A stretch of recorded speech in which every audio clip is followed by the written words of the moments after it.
وَإِذَا جَاءَتْهُمْ آیہ، اور جب کبھی بھی ہماری طرف سے ان کے پاس کوئی نشانی، کوئی بڑی آیت، کوئی رسول لے کر آتا ہے، کوئی پیغام ان کے پاس جب پہنچتا ہے، قالوا، تو وہ کیا کہنے لگتے ہیں، لن نؤمن حتی نؤتی مثل ما اوتی رسول اللہ، واللہ اکبر، کہ جب کبھی کوئی رسول اللہ کی دعوت توحید کا پیغام لے کر ان کے پاس آتا ہے تو وہ کہتے ہیں کہ ہم ہرگز ایمان نہیں لے کر آئیں گے، ہم کبھی ان کا یقین نہیں کریں گے، ہم کبھی ان کے اوپر ایمان نہیں لے کر آئیں گے، یہاں تک کہ جو کچھ اس رسول کو دیا گیا ہے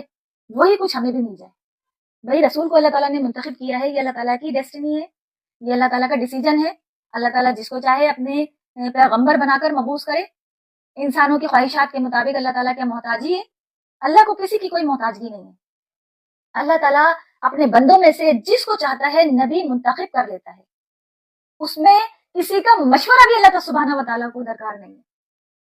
تو یہ اتنا بڑا ان کا دعویٰ کہ جو کچھ رسول کو دیا گیا ہے، اللہ تعالیٰ نے جو کچھ رسول کو دیا ہے وہی کرتا ہے اللہ تعالیٰ، اپنے انذار کی یا خوشخبریوں کی نویدیں سناتا ہے اللہ تعالیٰ، تو ہمیں کیوں نہیں دے دیتا؟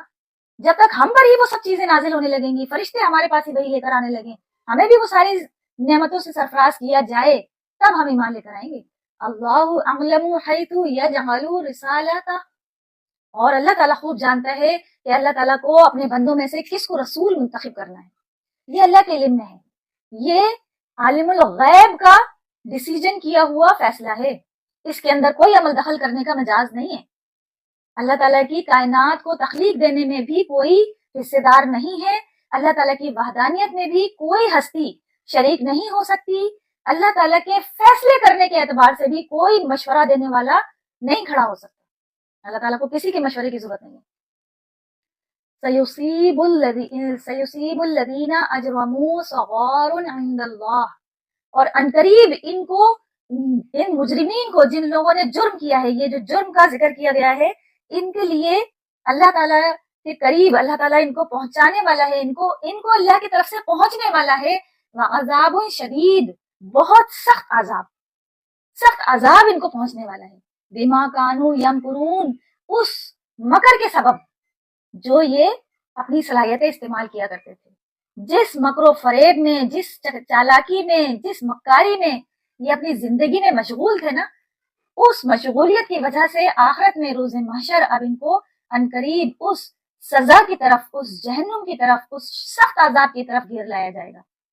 وَلِيَعُوذُ بِاللَّهِ تعالی، اللہم اجرنا من النار، اللہم اجرنا من النار۔ فَمَن يُرِدِ اللَّهُ أَن يَهْدِيَهُ يَشْرَحْ صَدْرَهُ لِلْإِسْلَامِ، اور بس وہ خوش نصیب جس کو اللہ سبحانہ و تعالیٰ نے ہی دین کے لیے، ہدایت کے لیے، اسلام کے لیے چن لیا، ارادہ کر لیا اللہ تعالیٰ نے کہ اس کو ہدایت سے سرفراز کرنا ہے، نور ہدایت کے لیے اللہ تعالیٰ جس کو چن لیتا ہے اس کا سینہ اسلام کے لیے کھول دیتا ہے، کشادہ کر دیتا ہے۔ یشرح صدرہ، یعنی کہ سینے کو دین کے لیے، اسلام کو ایکسپٹ کرنے کے لیے، اس میں عمل کرنے کے لیے آسانی پیدا ہو جاتی ہے، دل اس کا کشادہ ہو جاتا ہے، کیونکہ اللہ تعالیٰ نے ارادہ کر لیا تو اللہ تعالیٰ نے اس کے لیے آسانی کی راہیں آسان کر دی۔ اور یہاں پر یہ بھی یاد رکھیں کہ جو اللہ تعالیٰ سے دعاؤں میں ہدایت مانگتا رہتا ہے نا، اس کے لیے اللہ تعالیٰ یہ کشادہ کرتے ہیں اس کا سینہ اسلام کے لیے۔ ہماری دعاؤں میں اگر غور کریں تو بعض اوقات ہمیں احساس ہوگا اپنی چند ایک دعاؤں میں کہ ہم مانگ تو رہے ہوتے ہیں لیکن دل میں ڈر ہوتا ہے کہیں ہدایت مل ہی نہ جائے، کہیں نمازوں کی پابندی کرنا شروع ہی نہ کر دوں، کہیں پردے کی پابندی میرے اوپر لگی نہ جائے، مطلب ڈر بھی ہوتا ہے کہیں نہ کہیں کہ کتنا مشکل ہو جائے نا تو زندگی میں چلنا، کہیں اگر ایسا ہو ہی گیا تو دعا بھی مانگ رہے ہیں اس کے باوجود بھی ڈر رہے ہیں، اگر عمل میں آ گیا تو پھر کہیں ماری نہ جاؤں، اور اگر عمل نہ کر پائی تو ارادے میں کمزور ہے نا ہم۔ اللہ تعالیٰ سے ہدایت مانگنا ہے، وہ استقامت عطا فرمائے گا، اس سے استقامت بھی مانگنا ہے، سب کچھ اللہ سبحانہ و تعالیٰ سے ہی مانگنا ہے۔ سب سے بہترین دوست، سب سے بہترین مشکل کشا، مولا اور ولی وہ ہمارا رب ہے، اس سے بہتر دنیا میں کوئی دوست، کوئی مددگار نہیں ہو سکتا، اور وہ چاہتا بھی یہی ہے کہ اللہ سبحانہ و تعالیٰ سے ہر قسم کی حاجات اس کے حضور پیش کی جائیں، اس سے مانگا جائے، وہ اپنے ان بندوں سے خوش ہوتا ہے جو اس سے مانگتے ہیں۔ نبی کریم صلی اللہ علیہ وآلہ وسلم نے فرمایا کہ جو شخص اللہ تعالیٰ سے اپنی حاجات کے لیے دعائیں نہیں مانگتا وہ تکبر کرتا ہے. اللہ تعالیٰ ایسے شخص سے ناراض ہو جاتے ہیں کہ مانگتا نہیں ہے مجھ سے. دنیاوی جو عہدیدار ہوتے ہیں ان سے 2 کے بعد اگر 10ویں بار آپ مانگنے گئے تو منہ پھیر لیں گے, دروازہ نہیں کھولیں گے, کال نہیں اٹھائیں گے. ان کا کام تو بس مانگنا ہی آ جاتے ہیں. لیکن اللہ سبحانہ و تعالیٰ کا دربار دیکھیں کہ اللہ تعالیٰ نے اپنے دربار پہ دستک دینے کے لیے کوئی دربان بھی نہیں کھڑا کیا. کوئی نہیں وہاں پہ چوکیداری کے لیے کوئی گارڈ نہیں کھڑا ہوا ہے کہ پہلے اپنا سرٹیفکیٹ دکھاؤ, مسلمان ہو تو اندر آنے دیں گے, نان مسلم ہو تو تمہیں نہیں اندر آنے دیں گے. نہیں, نان مسلم تو کیا, اللہ کو برا بھلا کہنے والوں کے لیے بھی اللہ تعالیٰ نے اپنی درگاہ کا دروازہ کھول رکھا ہے. 99 قتل کرنے کے بعد بھی اگر اللہ سبحانہ و تعالیٰ کی چوکٹ پر کوئی صدق کے دل کے ساتھ توبہ استغفار کرنے کے لیے آ جائے تو اللہ تعالیٰ اسے موسٹ ویلکم کہتے ہیں, اوپن آرم اس کو لیتے ہیں, خوش آمدید میرے بندے. کس طریقے سے آیا ہے قرآن مجید میں کہ نبی صلی اللہ علیہ وآلہ وسلم کی مبارک زبان سے اللہ تعالیٰ نے کہلوایا کہ نبی تم ان سے فرما دو کہ اگر کوئی بندہ شرک بھی کر بیٹھتا ہے, شرک اس روئے زمین پر سب سے خطرناک جرم ہے,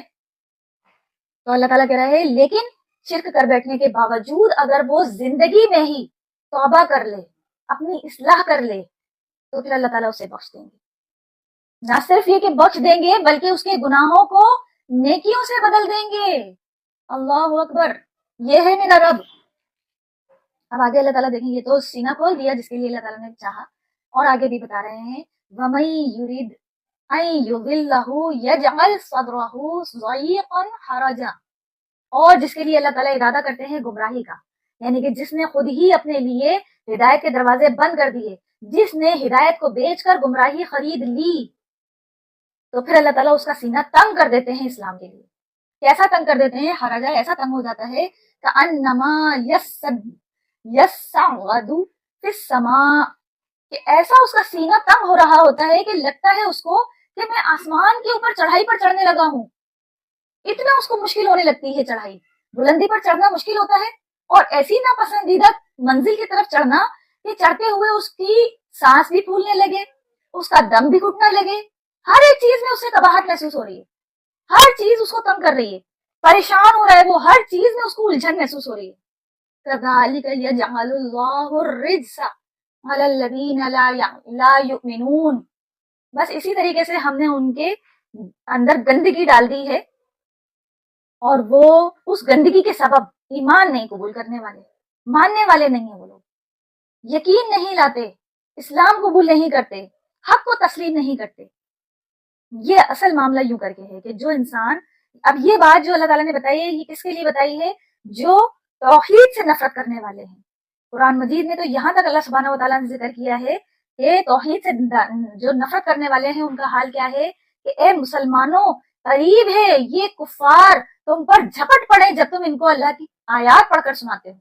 قرآن جب ان کے سامنے پڑھا جاتا ہے تو ان کے دل تنگ ہونے لگتے ہیں. اور سورہ بنی اسرائیل میں اللہ سبحانہ و تعالیٰ نے اس طرح ذکر کیا کہ جوں جوں قرآن نازل ہوا ان کی سرکشی میں ہی اضافہ